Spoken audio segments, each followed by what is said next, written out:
դիվանագիտական հարաբերությունների հաստատումը Թուրքիայի հետ եւ մեր Թուրքիայի հետ սահմանի բացումը ընդամենը ժամանակի հարց է։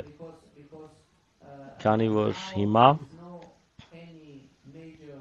որևէ էական խոչընդոտ սահմանի բացման համար, դիվանագիտական հարաբերությունների հաստատման համար չկա։ Եվ ես կարծում եմ, որ դա տեղի կունենա, թե ինչքան արագ դա տեղի կունենա, արդեն այլ հարց է եւ այլ խնդիր, բայց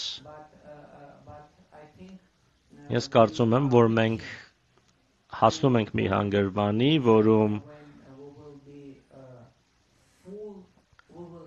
կունենանք լիարժեք դիվանագիտական հարաբերություններ, կունենանք բաց սահմաններ,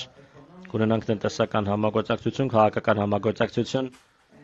եւ կլինենք նորմալ հարևաններ։ Ես հավատում եմ, որ այդ պահը մոտենում է, գալիս է եւ այդ պահը կգա